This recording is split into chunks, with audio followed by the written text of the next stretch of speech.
बिस्मिल्लाहिर्रहमानिर्रहीम। अस्सलाम वालेकुम स्टूडेंट्स, कैसे हैं आप सब। उम्मीद है आप सब खैरियत से होंगे और बिल्कुल ठीक ठाक होंगे। तो आज स्टार्ट करना है लेक्चर नंबर 50 और ये चैप्टर नंबर 3 की जो एक्सरसाइज मिसलिनियस एक्सरसाइज है या रिव्यू एक्सरसाइज, जिसमें मल्टीपल चॉइस क्वेश्चंस और फिल इन द ब्लैंक्स और शॉर्ट क्वेश्चंस होते हैं, उसके मल्टीपल चॉइस क्वेश्चंस MCQs को सॉल्व करेंगे जो बहुत इंपॉर्टेंट होते हैं एग्ज़ाम्स के लिए। और मोस्टली इसी में से और चैप्टर के अंदर से जो है वो MCQs आते हैं पेपर्स में। तो सबसे पहले देख लेते हैं कौन सा गिवन है। In a ratio A/B, A is called. अब इस MCQ में क्या पूछा जा रहा है कि रेशो A/B गिवन है और इस रेशो A/B में से A क्या कहलाता है। आगे 4 ऑप्शंस हैं, रिलेशन, एंटीसीडेंट, कॉन्सिक्वेंट या फिर नन ऑफ दीज। तो चैप्टर के स्टार्टिंग की एक्सरसाइजेस में लास्ट जो लेक्चर्स हैं जो स्टार्टिंग वाले, उनमें हम पढ़ चुके थे कि रेशो A/B में जो A होता है वो क्या कहलाता है, जो B होता है वो क्या कहलाता है। तो A जो है वो एंटीसीडेंट कहलाता है, तो B ऑप्शन करेक्ट है। अगर अभी तक आपने स्टार्टिंग के लेक्चर्स नहीं देखे तो उनका लिंक मैं डिस्क्रिप्शन बॉक्स में दे दूंगी, वहाँ से देख लीजिएगा। उनमें इन सब का एक्सरसाइज जितने भी MCQs हैं सारों में जो कॉन्सेप्ट है, डेफिनेशंस हैं, वो उन लेक्चर्स में डिस्कस हो चुके हैं ऑलरेडी, तो वहाँ से आप उसको देख सकते हैं। सेकेंड MCQ में क्या कहा गया है, in a ratio X/Y, Y is called. अब रेशो X/Y है ये, और इसमें से पूछ रहे हैं कि y क्या कहलाता है। तो जो फर्स्ट टर्म थी वो तो हमने कहा था कि इंटीसीडेंट कहलाती है, लेकिन सेकंड टर्म क्या कहलाती है, सेकंड टर्म कॉन्सिक्वेंट कहलाती है, जो कि C ऑप्शन है। सो सेकंड MCQ का करेक्ट ऑप्शन जो होगी वो C ऑप्शन हो गया जी। फिर थर्ड है, थर्ड क्या कहता है, in a proportion A/B is proportional to C/D and A and D are called. यहाँ पे A होगा कहीं पे, A and D are called in a proportion. अब A/B प्रोपोर्शनल है C/D से और पूछ रहे हैं कि A और D क्या कहलाते हैं। तो जो A और D हैं वो कहलाते हैं एक्सट्रीम्स। जो लेफ्ट मोस्ट नंबर और राइट मोस्ट नंबर है वो एक्सट्रीम्स कहलाते हैं। तो करेक्ट ऑप्शन B है जिसमें एक्सट्रीम्स बोला गया है। सो थर्ड ऑप्शन का आंसर क्या हो गया, B ऑप्शन, जिसमें एक्सट्रीम्स कहा गया है कि A और D एक्सट्रीम्स कहलाते हैं।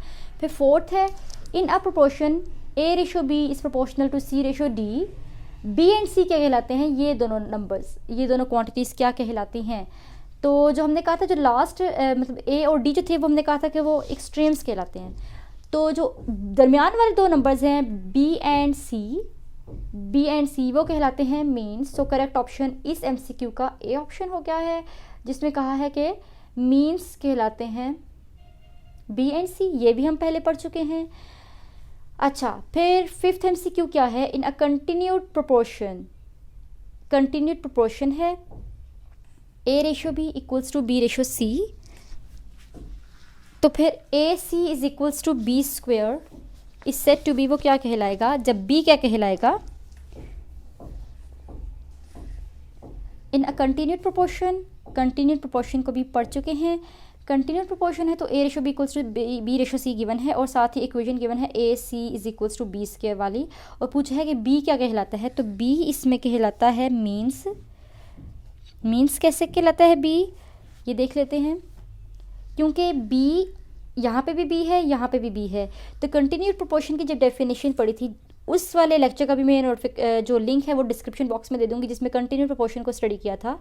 तो आप उसको भी थॉरली कम्प्लीटली देख लीजिएगा ताकि इसका कॉन्सेप्ट आपको क्लियर हो जाए और आप इजीली MCQs को सॉल्व कर लें। B इस वाले जगह पे भी है और B इक्वालिटी के बाद भी है। तो कंटिन्यूड प्रोपोर्शन में B यहाँ और यहाँ दोनों जगह पे था, तो B जो था वो कहलाता था कि वो मीन्स में आता है। तो C ऑप्शन जो है वो फिफ्थ MCQ की करेक्ट ऑप्शन हो गई है। तो ये तो 5 MCQs हमने सॉल्व कर लिए हैं। अब बाकी के MCQs भी देख लेते हैं कि वो किस तरह से सॉल्व होंगे। अब है MCQ number 6, in continued proportion A/B is equals to C/D is said to be dash proportional to A and B। Sixth में क्या कहा है कि कंटिन्यूड प्रोपोर्शन है अगेन और A/B इक्वल है C/D के, तो ये कहलाएगी dash proportional to A and B। A और B से क्या कहलाएगी। So C is said to be in continued proportion A ratio B ratio C, A ratio B is equals to B ratio C. यहाँ पे B ratio सी है, MCQ number 6 है, A ratio B is equals to B ratio C, B ratio C, और C is said to be, और इसमें सी जो है वो क्या कहलाता है, यहाँ पे लिख लेते हैं, C is said to be dash proportional to A and B. सी क्या कहलाएगा, तो जी देखें, A ratio B equals to B ratio C, A है, बी है और सी थर्ड नंबर पे है ना, पहले ए है फिर बी सेम है तो बी है और फिर आके सी आता है, तो C is said to be dash proportional to A and B. तो सी क्या कहलाएगा, सी कहलाएगा third proportional to A and B. तो फर्स्ट ऑप्शन ए करेक्ट है क्योंकि उसमें कहा गया है कि थर्ड प्रोपोर्शनल है ये ए और बी से। तो ये 6th MCQ का आंसर हो गया है। फिर 7th में क्या है कि find x in proportion 4 ratio x is proportional to 5 ratio 15। तो इस 7th MCQ का आंसर किस तरह से आएगा, एक्स की वैल्यू को फाइंड करना है और ये प्रोपोर्शनल जो है वो गिवन है 4 ratio x is proportional to 5 ratio 15। अच्छा, मीन्स एंड एक्सट्रीम्स का फॉर्मूला हम पढ़ चुके हैं पहले, तो वो वाला फॉर्मूला यहाँ पे अप्लाई कर लेते हैं। उसमें क्या था कि ये वाले नंबर्स जो हैं वो एक्सट्रीम्स कहलाते हैं, यही बात है, ये पढ़ चुके हैं पहले, और ये वाले कहलाते हैं मीन्स। तो प्रोडक्ट ऑफ एक्सट्रीम्स जो है, प्रोडक्ट ऑफ एक्सट्रीम्स इक्वल होता है प्रोडक्ट ऑफ मीन्स के। तो अब एक्सट्रीम्स में कौन कौन से नंबर्स हैं, 4 एंड 15, तो 4 एंड 15 का प्रोडक्ट लिख लेते हैं। अब प्रोडक्ट ऑफ मीन्स, मीन्स में कौन कौन से नंबर हैं, x है और 5 है, तो x और 5 का प्रोडक्ट लिख लेते हैं। अब 4 मल्टीप्लाई बाय 15 और 5 मल्टीप्लाई हो रहा है, यहाँ पे 5 को डिवाइड कर दिया, इक्वल्स टू x, ठीक है।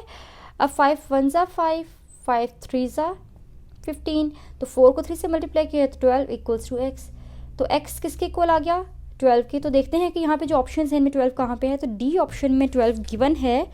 तो 7th MCQ का जो करेक्ट ऑप्शन है वो डी ऑप्शन हो गया है, क्योंकि उसमें 12 आंसर जो है वो दिया हुआ है, और 12 आंसर किस तरह से आए वो हमने वहाँ पे सॉल्व करके फाइंड आउट कर लिया है। अब बाकी के MCQs देख लेते हैं कि उन्हें किस तरह से सॉल्व करना है। अब है 8th MCQ, if u is proportional to v square then 4 options given है। u प्रोपोर्शनल v स्क्वायर के इक्वल बोला गया है, और जब भी प्रोपोर्शनैलिटी का साइन हटेगा तो इसका आंसर क्या बनेगा, u is proportional to v square. जब इस साइन को हटाएंगे तो कांस्टेंट k वेरिएशन का भी आ जाएगा। So u is equals to k v square जो है वो इसका करेक्ट आंसर बनता है। तो कहाँ पे है, ऑप्शन बी जो है वो करेक्ट ऑप्शन है MCQ नंबर 8 की, u is equals to k v square. So ये इसका आंसर आ जाएगा बी ऑप्शन। फिर है 9th MCQ, if y square is proportional to 1 by x cube then, तो y स्क्वायर प्रोपोर्शनल है 1 बाई एक्स क्यूब से। अगेन प्रोपोर्शनैलिटी का sign जब हटता है तो कांस्टेंट ऑफ वेरिएशन k का साइन आ जाता है, तो k आ गया डिवाइडेड बाई एक्स क्यूब हो गया। तो ये आंसर इस वाले 9th MCQ का बनता है। तो देख लेते हैं कि इन 4 ऑप्शंस में से ये ऑप्शन कहाँ पे है। तो ए ऑप्शन जो सी है वो करेक्ट है 9th MCQ की, 9th option is correct option, 9th MCQ की A option is correct option. फिर है 10th MCQ, इसमें क्या है, if u divided by v equals to v divided by w equals to k then correct option क्या होगी।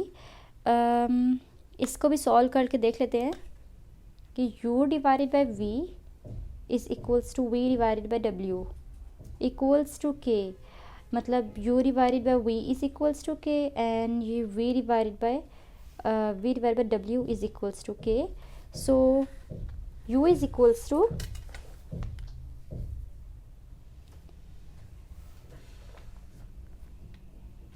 u is equals to v k and v equals to w k. और अगर joint variation में इसको लिखा जाए तो ये क्या हो जाएगा, u इज़ इक्वल्स टू डब्ल्यू के स्क्वेयर। तो इस 10th MCQ का जो करेक्ट आंसर है वो बनता है u इज़ इक्वल्स टू डब्ल्यू के स्क्वेयर। सो इसको ए ऑप्शन जो है इसकी करेक्ट ऑप्शन है, उसे चूज़ कर लेते हैं। ये तो 10 MCQs यहाँ पे हो गए। अब बाकी के MCQs देख लेते हैं और उन्हें सॉल्व करते हैं। 11 MCQ है, the third proportional of x square and Y square is. Third proportional x square और वाई स्क्वेयर का क्या होगा, y की power 4 divided by x square. ये किस तरह से आए, इसको सॉल्व करके देख लेते हैं। The third proportional of x square and Y square is. So इसे सॉल्व करते हैं अभी। सो थर्ड प्रोपोर्शनल में इस तरह से लिखते हैं, a ratio b proportional to b ratio c, ऐसे हो गया। तो ये अब यहाँ पे x square and Y square given है, तो लिखना कैसे है इसको, एक्स स्क्वेयर रेशो, अब वाई स्क्वेयर है तो वाई स्क्वेयर को कहाँ पे लिखेंगे, और थर्ड प्रोपोर्शनल की जगह पे क्या लिखेंगे, तो एक जगह पे आएगा x और दो जगह पे आएगी हमारे पास सेकंड जो दूसरी वाली वैल्यू है वो। सो एक एक्स स्क्वेयर है और फिर वाई स्क्वेयर है, तो वाई स्क्वेयर यहाँ पर भी और वाई स्क्वेयर यहाँ पर भी, और यहाँ पे सी ही रहेगा।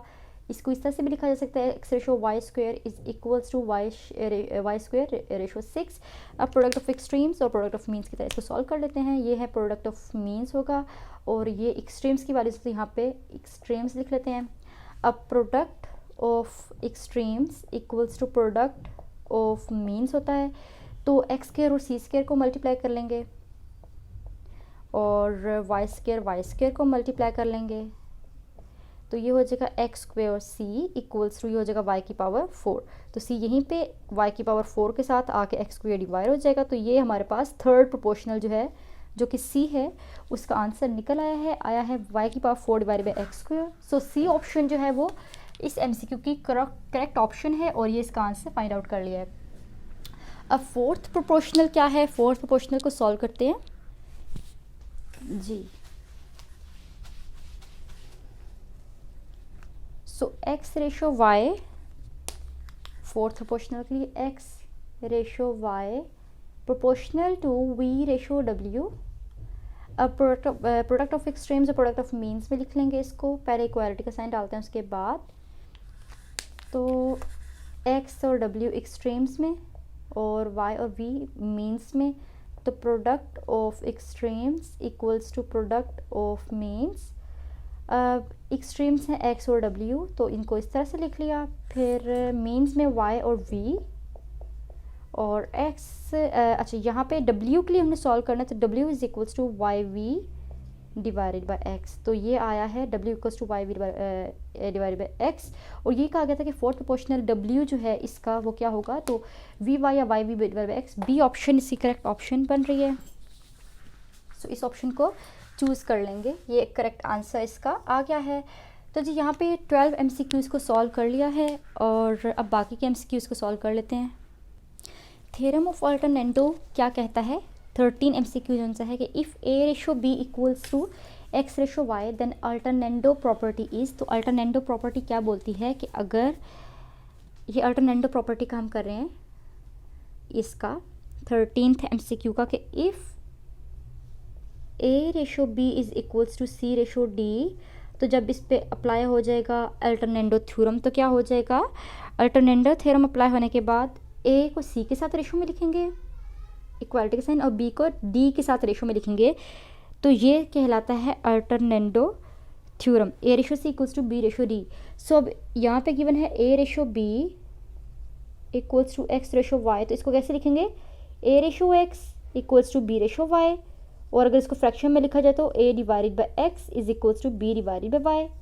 तो a divided by x equals to b divided by y कौन सी ऑप्शन में है, a ऑप्शन में है। तो इस MCQ की करेक्ट ऑप्शन होगी ऑप्शन A। किस तरह से ऑप्शन A करेक्ट है ये मैंने आपको बता दिया। इसमें थ्योरम ऑफ अल्टरनेटो जो है उसको अप्लाई किया है, थ्योरम्स जो हैं उनको डिस्कस किया था हमने अपनी एक्सरसाइज में। लेक्चर नंबर और एक्सरसाइज का लिंक मैं डिस्क्रिप्शन बॉक्स में दे दूंगी, वहाँ से आप इन सब थ्योरम्स का जो प्रूफ था और इन थ्योरम्स का जो सारा कॉन्सेप्ट था वहाँ से देख सकते हैं।